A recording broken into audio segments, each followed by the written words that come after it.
সাবেক রাষ্ট্রপতি মোহাম্মদ আব্দুল হামিদের চিকিৎসার জন্য অনুমতি ছাড়া বিদেশ যাত্রা নিয়ে বিতর্ক সৃষ্টি হওয়ার পর 3 জন সরকারি কর্মকর্তাকে বরখাস্ত করা হয়। এই ঘটনায় সাংবাদিক ও রাজনৈতিক বিশ্লেষক মাসুদ কামাল শাস্তি দেওয়ার প্রক্রিয়া ও ন্যায্যতা নিয়ে প্রশ্ন তোলেন।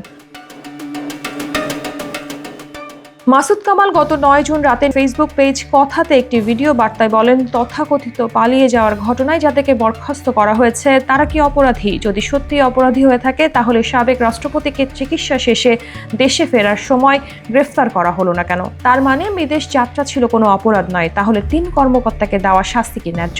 যদি না হয় শাস্তি প্রত্যাহার হওয়া উচিত, আর যারা শাস্তি দিয়েছেন তাদেরও জবাবদিহি থাকা উচিত। তিনি আরো বলেন, এই শাস্তি দিয়েছেন স্বরাষ্ট্র মন্ত্রণালয়, তাদেরও কি শাস্তি হবে? এক ব্যক্তির বিরুদ্ধে মামলা হয়েছে, কিন্তু মামলায় 200 জনকে আসামি করা হয়েছে। তাদের কি কার্যক্রম চালানো সম্ভব? মামলা দিয়ে হয়রানি করা হয়েছে বলেই মনে হয়।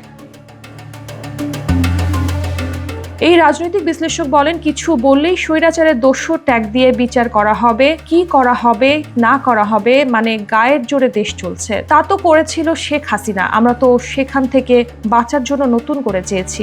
তাদেরকে এদেশ থেকে আমরা তাড়িয়ে দিয়েছি, তারপর আমরা কি পাচ্ছি, কি দেখছি এগুলো?